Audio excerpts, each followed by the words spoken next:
ಜನಾರ್ದನ್ ಹೇಗಿದ್ದಾನೆ? ಚೆನ್ನಾಗಿದ್ದಾನೆ? ಅವರಿಂದ ಈ ಮನೆಗೆ ಇಷ್ಟೊಂದು ಅನ್ಯಾಯ ಆಗಿದ್ರು ಅವ್ರ ಬಗ್ಗೆನೂ ವಿಚಾರಿಸಿ ನನ್ನನ್ನು ಇಷ್ಟೊಂದು ಪ್ರೀತಿಯಿಂದ ಮಾತಾಡಿಸ್ತಿದ್ದೀರಲ್ಲ, ನಿಜವಾಗ್ಲೂ ದೊಡ್ಡ ಮನಸ್ಸು ನಿಮ್ಮದು.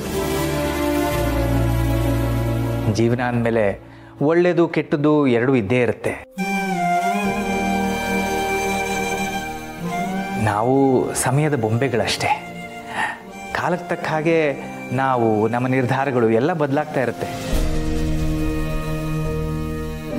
ಯಾರೂ ಯಾರಿಗೂ ಅನ್ಯಾಯ ಮಾಡೋಕ್ಕಾಗೋದಿಲ್ಲ.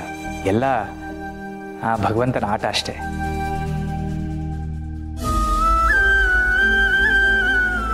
ಇಲ್ಲ ಮಾಧವ್ ಅವರೇ, ನಾವು ಪೂರ್ಣಿಗೂ ಅವಳ ತಾಯಿ ವನಜಂಗೂ ಅನ್ಯಾಯ ಮಾಡ್ತಾ ಇದ್ದೀವಿ.